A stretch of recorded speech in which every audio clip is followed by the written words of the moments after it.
Hello, fans. Welcome back to the channel. Welcome back to Real Bucks Talk. We're going to get into our draft coverage as we're getting closer to the 2025 NFL draft. We're less than a week away, which is crazy. But we're going to talk about an offensive player, one of the best in this draft, and that is Colston Loveland out of Michigan, number 18. You're going to see him here go in motion. He's open on this out route, but his ability to continue to work the play and then make an athletic catch here, just really good hands and ability to separate and get open downfield is really impressive. What's also cool, he's starting off wide. I mean, this is a tight end we're talking about. They lined him up outside. He comes inside, realizes, holy crap, the play's going to break down, and then goes to the free open zone. I mean, this is a guy that's heady. They used him all over the field, and just huge target that's going to help out the quarterback. But also, like I was just saying, going to the wide open spaces to help your quarterback, understanding the plays and over. We got a quarterback that's kind of like that, right? That keeps extending the plays and having a target like this that knows how to find space, a la type of Travis Kelsey. Yeah, it's not a bad option to have.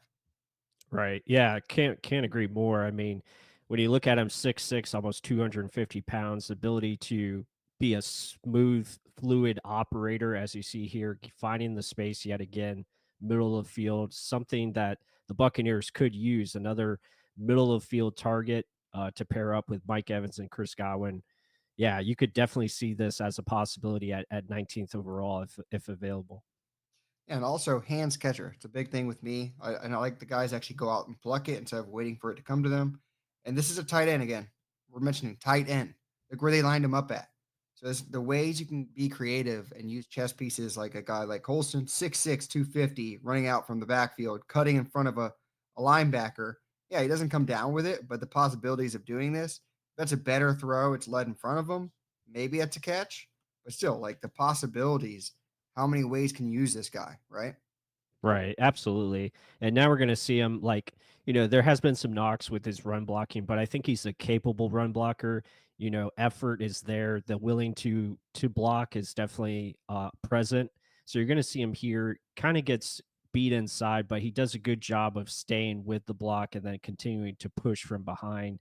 So, yeah, sure, that would probably be graded as a poor blocking, aspect, but he's in the play, he's willing to get physical, get dirty, and do the things that are necessary. Yeah, I mean, we're talking about Michigan football. I mean, this is a team that likes to run the ball first, and he probably got more than enough reps doing it. Yes, he's not the best at it, but still, like no one's a proven or a finished product coming out of college. Look at the tenacity here. He's trying to knock this guy's hands down to get off this block. Just trying to get this. I mean, I like this. I like the hustle, the grit. I mean, he's got enough in there, but let's be honest, he's not going to be truly asked to be a run blocking tight end early and often in his career, especially if the Bucs are looking at him. They're not looking at that. Like we're looking at Kate Otten as our do everything tight end, and this is the sprinkle in something of magic or another option where we can get Baker the ball out faster. Right. Yeah, he's going to be your traditional, F tight end or move tight end. He's not going to be a Y tight end to start, which is usually inline blocking tight end. So he's a guy that you're going to put out in space and use as a matchup nightmare. And you can Sure. just use him in so many different ways. You're going to see him here. He's going to sell this block and then get downfield. So there's a lot of things you can utilize with his game. He's got the athleticism, ability to make things happen after the catch is huge. So you can see like all the tools that he presents as a offensive weapon has to be really enticing for NFL teams across the league that are definitely looking to add more offense. And like you're saying, it's not just catching the ball; it's doing something with it after. NFL.com has compares him to Sam Laporta. If he had a rookie season like Sam Laporta, holy hell, look out NFL. I mean, the size, the attributes, the hands catching on display, and the athleticism. I mean, it's not just catch it and fall down, do something with it, get through arm tackles. You saw in the play earlier, he shoves the guy down and then keeps going upfield. And the way he can make acrobatic catches too at 6'6", 250, that's a trait that you want, right? It's not just a receiver. He's actually a tight end that can do it all in the middle of the field against bigger linebackers and safeties too. Right, for sure. And you see him here again, just natural mover, very smooth, fluid with his route running. The ability to just be that big target down the field, I think, is a big help for quarterbacks. And you're going to see him here work his way through the traffic, ability to run this drag route, and create an option for his quarterback to gain, 5 to 7 yards right there. So, the ability, the athleticism is all present. And I think this is why he's being talked about as a top 10 player or even a top 5 player, like you showed in the video earlier today from Joel Klatt, him speaking about that. So this is one of the best prospects in this class, and he's got good reason to go very high. And that goes underspoken about, like working through the trash like that, to not run into someone, trip over someone, or just stumble because you don't know where the path is. That's to me that is untalked about and needs to be looked at more. So again, how many ways can you use them? Backfield, traditional tight end sets, out wide. They have him in motion here, setting him up for a tight end screen. They understood he is one hell of a target, one hell of a player. Let's get him the ball in his hands, right? And then set up blockers for him, get upfield. This isn't just your catch it for a first down, fall down type of tight end. He knows how to make something moves with the ball. Yeah, and this is a guy that, teams were obviously game planning for. Last year he was the option for the Michigan passing offense. So they know who's getting the football and his ability to still make plays and come down and be consistent.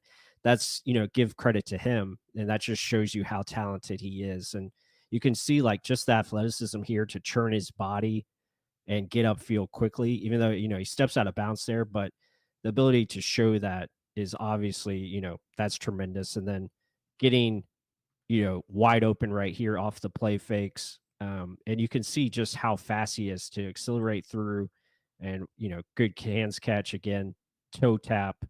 All of it is on display here.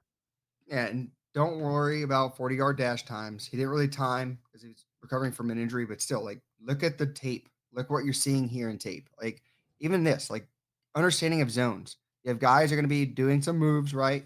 But what is he seeing in the defense of where the hell he should stay? So he's again in motion, realizes guys are in zone, they're just sitting. So he just sits in a gap and waits for the ball to come to him. So sometimes, yeah, you got to pluck it out of the air. Sometimes sit in a zone where the guys aren't right? Don't lead your quarterback into an interception. Sit in that zone, catch it, touchdown. A lot of good things to like with Colston Loveland. Yeah, for sure. And with that said, guys, hope you join us next Thursday night for our NFL draft live stream. We're going to be covering the draft. We're going to give you pretty much every pick, and we're going to talk about, live analysis. We're going to have plenty of special guests as well joining us. So it's going to be a lot of fun. Hope to see you there. So be sure to check that out. And we're also going to have something for day 2 as well. But more to come with that as we get closer. And hope you guys are joining us. But as we continue the coverage of Colston Loveland, again, he could have had a monster season last year. There was a lot of plays like this where he was able to separate, get open, but the pass just wasn't executed. But you can just see all the traits he has to be a top tier tight end at the next level is definitely on point. Yeah, wide open. Yeah. The release off the snap, immediately beating the linebacker here. The linebacker doesn't even touch him, just kind of steps away from that little reach out. Look at the separation. For a tight end, that's massive.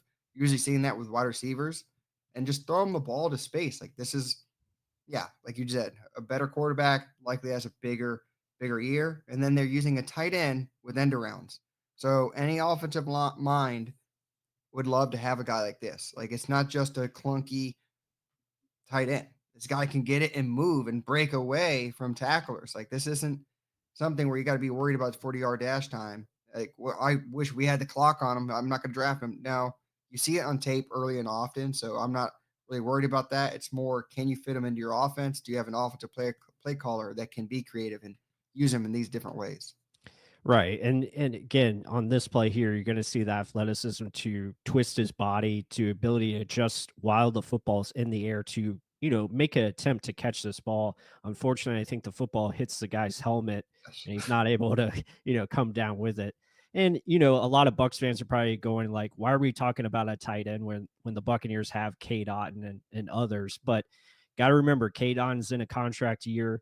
you got to look at the best players available in round one. And if Colston Loveland is the best option, you can't you can't dislike the Bucs going after Loveland if he's there and the best guy to take. So again, with the route running and the ability to make plays like this, back shoulder catch, I mean, the guy's just fluid overall.